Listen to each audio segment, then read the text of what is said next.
à notre premier épisode en français de The Barbara Show. On vous remercie pour votre encouragement, vos messages, vos likes, vos shares, vos tweets.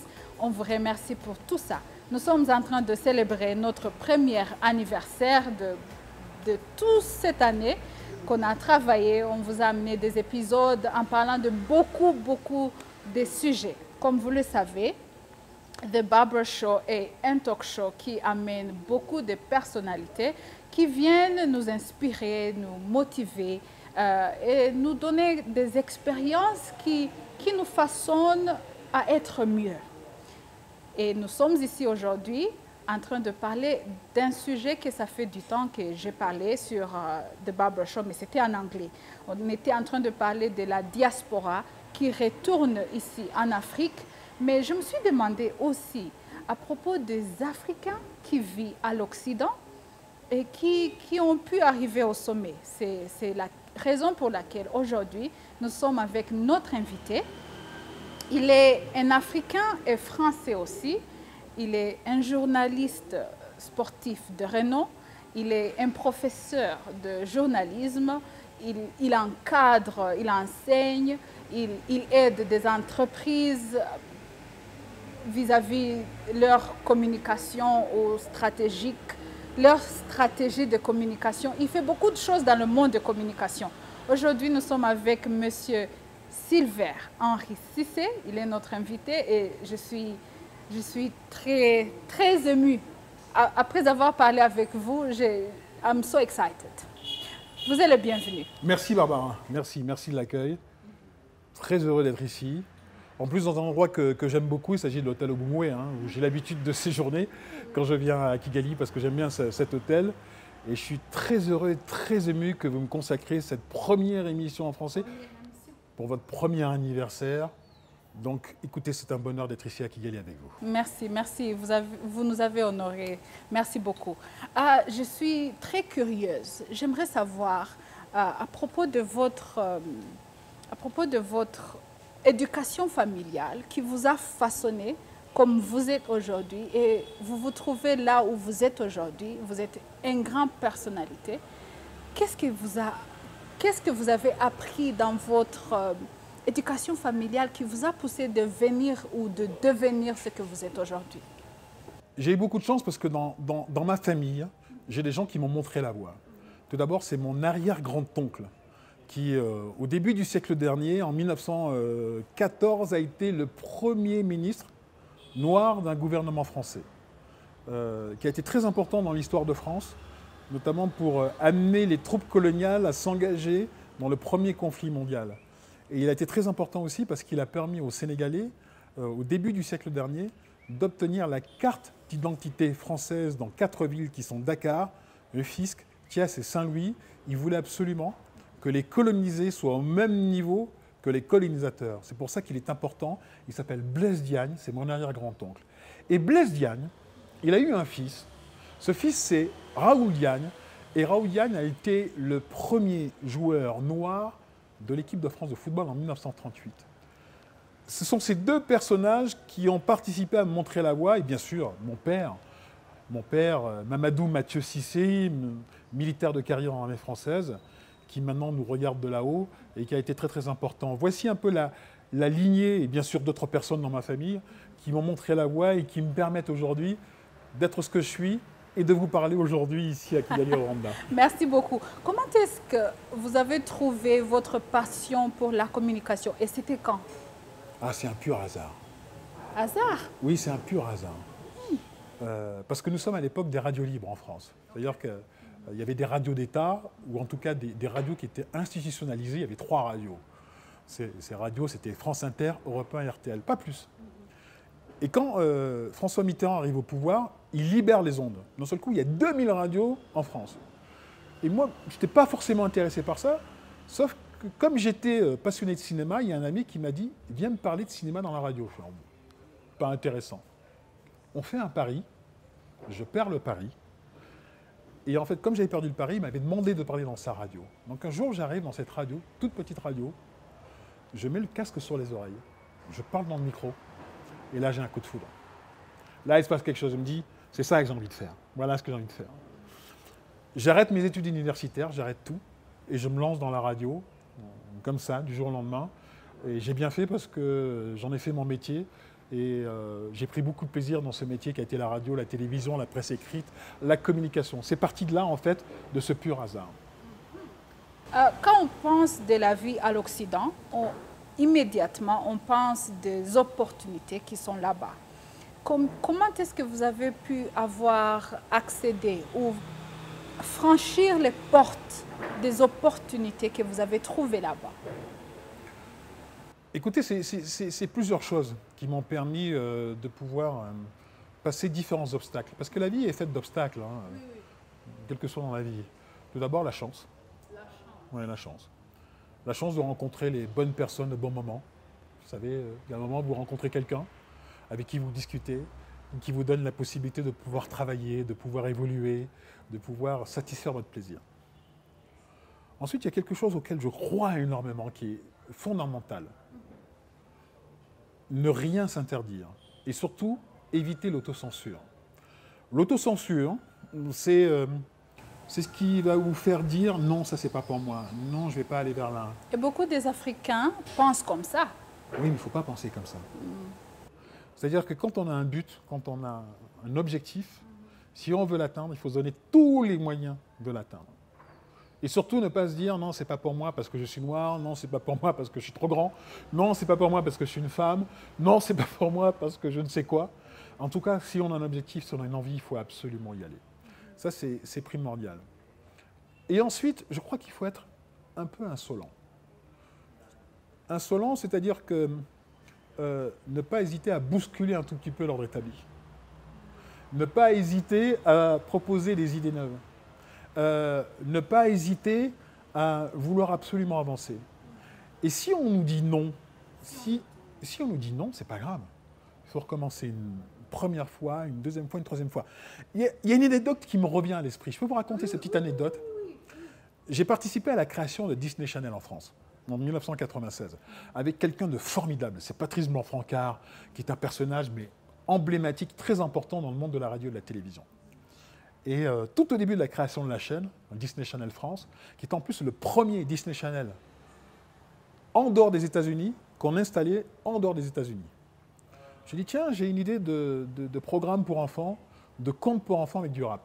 Il regarde le projet, il me fait, non, pas bien. Comment est-ce que vous vous sentez quand il disait ça, quand il a dit non? Je me suis dit, allez, je vais retourner travailler. Et ce que je fais, je retourne travailler, ok. Je reviens une deuxième fois. Je dis, ah, très bien, regarde, là j'ai travaillé. Il me fait, non, pas bien. Donc je retourne une troisième fois, je lui montre, un mois après, il me fait, ça va pas. Et là, je sors de son bureau, mais complètement abattu. Et il a cette phrase qui est magique, que je retiens encore. Patrice me dit, oui, c'est pas bien, mais montre-moi que j'ai tort. Et ça m'a donné un coup d'énergie incroyable. J'ai retravaillé, je suis revenu une quatrième fois, il m'a dit, oui, là c'est bien, on va le faire. Donc quand je parle, vous voyez, de cette forme d'insolence, de ne pas hésiter à bousculer l'ordre établi, d'insister. Quand on vous dit non, ce n'est pas parce qu'on vous dit non une première fois qu'il faut arrêter. Eh bien, il faut continuer, continuer, continuer. Et si on n'y arrive pas, ce n'est pas grave. On passera à autre chose.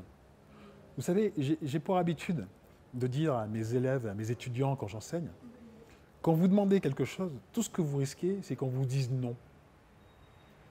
Et ce n'est pas une chose très importante, parce que vous allez pouvoir progresser et faire autre chose si vous avez décidé de progresser. Wow. Je peux vous attendre toute la journée en train de parler parce que c'est très inspirant. J'ai lu beaucoup à propos de votre parcours. Vous avez été inspiré et mentoré par beaucoup de hommes, comme Jean Chouquet à la Radio en France, comme Rodolphe Belmer à Canal+. Qu'est-ce qu'ils vous ont appris? Je sais, c'est beaucoup. Des choses différentes. Jean Chouquet, c'est quelqu'un qui m'a permis de passer de ce statut semi-professionnel au statut vraiment professionnel. Il m'a appris beaucoup de choses. Et comment il m'a appris? En bousculant. Je me souviens, alors vous savez, Jean Chouquet, il était petit, gros, il n'avait que 2 dents Il avait 2 dents là comme ça devant. Il était tout le temps comme ça. Et il me regardait en me disant « Tu n'es qu'un imbécile, je vais t'apprendre le métier. » Voilà comment il me regardait, ce type-là. Et ce qui est extraordinaire avec Jean Chouquet, et je l'ai appris bien plus tard, Jean Chouquet a formé, lui, un grand nombre d'acteurs, de comédiens, de gens de la télévision, et j'étais un de ces derniers, avant qu'ils ne disparaissent. Mais je l'ai appris bien plus tard. Mais il m'a donné l'envie de m'améliorer, d'être toujours le meilleur dans ce que je fais. Jean, je me souviens de ça. Il me disait travaille, travaille, travaille. Et surtout, n'hésite pas à aller sur tous les continents possibles. N'hésite pas à aller sur toutes tes envies, mais travaille. Guy Philippe, je me souviens de Guy Philippe m'a donné la possibilité de faire des émissions exceptionnelles. La toute première émission de rap quotidienne, tous les jours en France, c'est moi qui l'ai présentée, grâce à Guy Philippe, qui m'a dit « Ok, on va y aller ». Je lui ai présenté des projets qui paraissaient fous, il m'a dit « Ok, on va y aller ». Et ce type est extraordinaire pour ça. Il y a Roland Faure, qui a été le président, directeur général de Radio France, la radio publique, dont j'ai été très très proche, qui a créé la première radio d'information publique, qui lui m'a appris une chose très très importante, c'est dans l'écriture, faire attention à la manière dont on écrivait et ce que l'on écrivait. Il était très insistant là-dessus. Rodolphe Belmer, alors lui c'est la personne qui m'a engagé à Canal+, et je le remercierai jamais assez parce que Canal+, ce sont des années professionnelles extraordinaires. Et Rodolphe, qui maintenant dirige une entreprise de satellite, avait cette chose, c'est-à-dire qu'il faisait toujours confiance au talent. Et moi, il m'a fait confiance, il m'a engagé, et en ça, je le remercie. C'est quelqu'un qui est énormément cher à mon cœur et qui est très important dans ma construction, dans ce que je suis aujourd'hui. Et il y a plein de gens comme ça qui m'ont aidé. Je vous ai parlé tout à l'heure de Patrice Morfancard, Disney Channel. Patrice Morfancard aussi est quelqu'un de très très important. Et vous remarquerez une chose, tous les gens dont je vous parle sont blancs. J'allais vous demander cette question. Comment est-ce que vous avez pu travailler avec les Blancs et avancer, arriver où vous êtes arrivé? Pour 2 raisons. Tout d'abord, dans tous les gens que j'ai cités, il y a des gens qui ne voyaient pas ma couleur. Ils me faisaient confiance parce qu'ils estimaient que j'avais du talent, parce qu'ils avaient envie de faire des choses avec moi. Et c'est avec eux que j'ai progressé. Et ça, c'est vraiment très plaisant, c'est très agréable. Et ensuite, il y en a quelques-uns, notamment Guy Philippe, qui voyaient que j'étais noir, mais qui avaient une volonté. C'était justement d'imposer un noir à la télévision ou à la radio. Et donc, qui ont bousculé les choses en disant non, je veux justement que ce soit lui. Et qui ont eu cette volonté pour casser les idées reçues, pour briser les frontières. Donc, vous voyez, j'ai travaillé avec 2 sortes de personnes. La plupart du temps, c'est des gens, et ça, je les en remercie, qui ne voyaient pas ma couleur, qui s'arrêtaient juste au fait que j'étais, j'espère, un bon professionnel, et d'autres qui voulaient justement bousculer un peu la société en disant il est important aujourd'hui que la société et la télévision française évoluent et qu'elle soit un peu plus diversifiée. Vous avez parlé d'autocensure. Beaucoup d'Africains se trouvent à l'Occident et immédiatement, ils commencent à penser ce qu'ils peuvent faire et ce qu'ils ne peuvent pas faire. Je peux faire ça, je ne peux pas faire ça. Je peux y arriver là-bas. Non, je ne peux pas y arriver là-bas parce que je suis noire. Qu'est-ce que vous pouvez dire aux Africains à l'Occident? Il ne faut surtout pas penser comme ça. Surtout pas. Parce que si j'avais pensé comme ça, il y a des tas d'émissions que je n'aurais pas pu faire. Je pense que je ne serais pas à l'endroit où je suis là en ce moment. J'ai fait de la chronique gastronomique à un moment, j'étais critique gastronomique. C'est dans un pays qui est le pays de la cuisine, de la gastronomie, qui est la France. Si j'étais dans l'autocensure, je n'aurais jamais pu faire ça. J'ai fait des émissions de société sur la société française. Si j'étais dans l'autocensure, je n'aurais jamais pu faire ça. Il y a des tas de projets que je n'aurais pas pu mener si j'étais dans l'autocensure, parce que je me serais dit, ah non, je suis noir, je suis grand, je mesure 2 mètres. Je suis d'origine sénégalaise, même si j'ai grandi en France. Je me dis non, c'est pas pour moi. Je ne me suis jamais dit ça, jamais. Et j'ai fait des émissions qui ont parlé de la société française en profondeur, la compréhension de la société française. J'ai fait des émissions sur Radio France Internationale sur la compréhension de l'Afrique dans sa profondeur. C'est pourquoi? Parce que je ne me suis jamais rien interdit. Et il ne faut surtout rien s'interdire. Si on vous dit non, comme je le dis encore, ce n'est pas grave. Non, ça peut arriver, ce n'est pas grave. On fait autre chose. On va construire son projet différemment. On va le structurer différemment. Mais ne surtout pas s'interdire et se mettre des barrières. Parce que sinon, on sera malheureux, il n'y arrivera pas. On sera surtout malheureux. Merci beaucoup. On va prendre une petite pause de quelques minutes. On va retourner. Ne quittez pas vos écrans. Merci.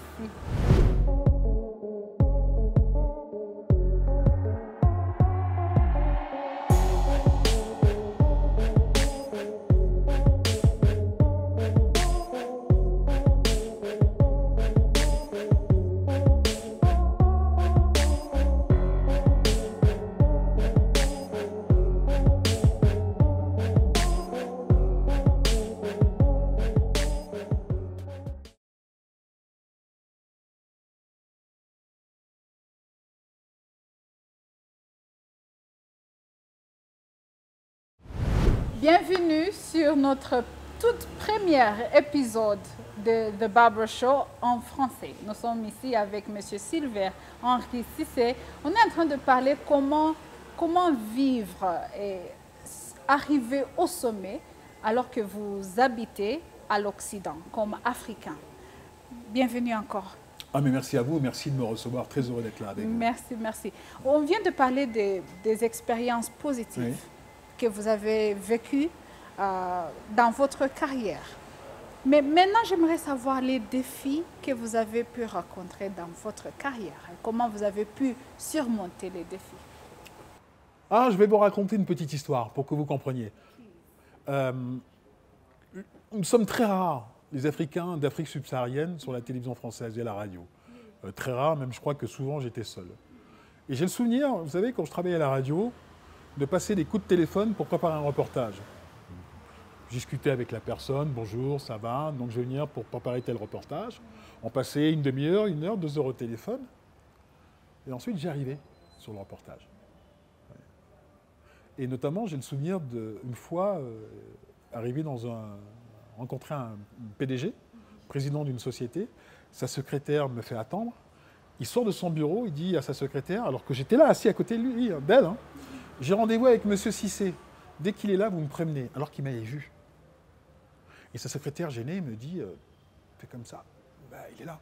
Il se retourne surpris et il ne s'attendait pas à ce que ce soit un noir. Là, il y a 2 solutions. Soit je me vexe et c'est fini. Et là, je vais vous donner une petite astuce. Je vais vous donner un truc. Le quart de seconde, la seconde où il est surpris, je prends le pouvoir sur lui. Je lui parle et je lui explique qui je suis et pourquoi je suis là. Et dans ma posture, dans ce que je suis, je prends le pouvoir sur lui parce qu'il est gêné. Oui. Et donc forcément, en faisant ça, j'ai un avantage sur lui. Je vous raconte une autre histoire. Je suis producteur à la Radio Nationale en 1992. Je produis une émission qui s'appelle Droit de cité. Je suis le producteur. J'arrive dans la radio et j'ai besoin de ce qu'on appelle la régie, c'est-à-dire l'argent pour faire les reportages. Je vais à la comptabilité, je frappe, bonjour, j'ouvre la porte, bonjour, je viens chercher la régie, donc l'argent pour le reportage. La comptable lève les yeux et elle me dit, il n'y a que les producteurs qui ont le droit de venir chercher l'argent. Pas de souci, je repars.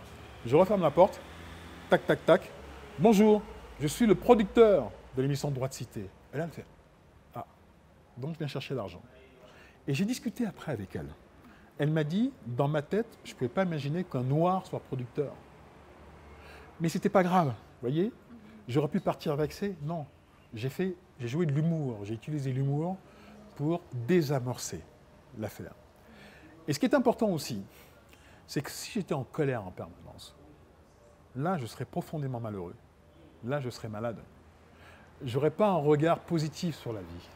Et ce qui est important, c'est d'avoir un regard positif sur la vie, sur les choses, sur les gens, pour pouvoir avancer. Donc quand il y a une difficulté qui se présente face à vous, de ce type-là, ne surtout pas s'enfermer.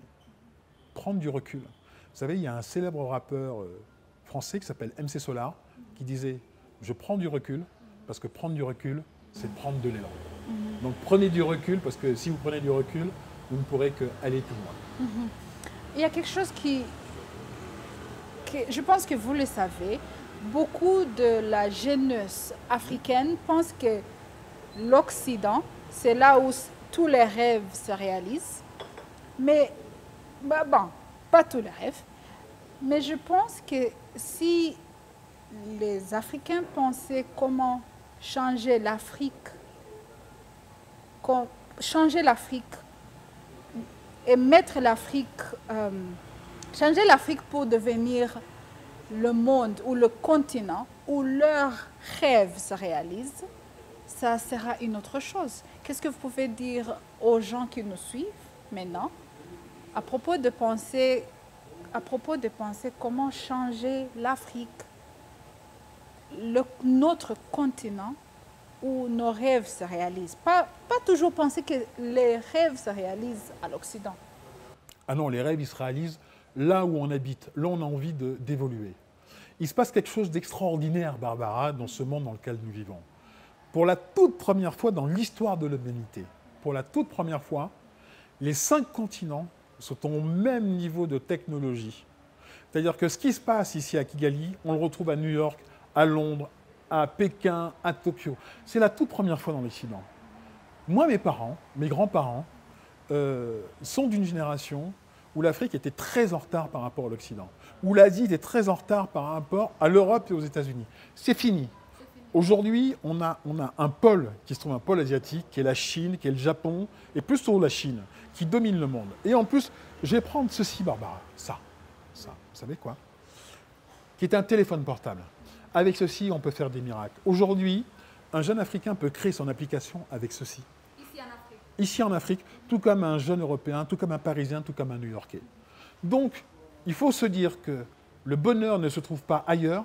Le bonheur, il peut se trouver n'importe où à travers le monde. Un Africain, demain, peut aller en Australie. Il peut aller en Scandinavie. Il peut aller en Europe. Mais il peut aussi rester chez lui. Il peut rester aussi ici, à Kigali, Rwanda, et développer son pays et fabriquer une application avec ceci qui est un téléphone portable. Nous avons le même niveau de technologie sur les 5 continents. Le bonheur, la quête du bonheur, on peut le trouver maintenant sur les 5 continents. Donc on peut le trouver en Afrique, surtout que l'Afrique n'est pas le continent de demain, il est le continent d'aujourd'hui. Il se passe des choses extraordinaires.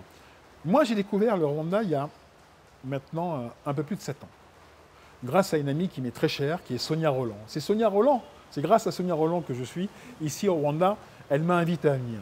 Et j'ai découvert dans la dynamique, dans l'énergie, dans la jeunesse de ce pays, des choses extraordinaires.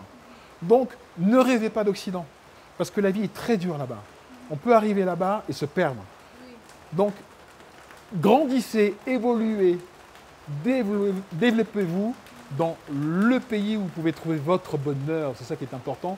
Et dans le pays où vous pouvez vivre avec votre communauté, avec votre famille et avec votre expertise et votre savoir-faire.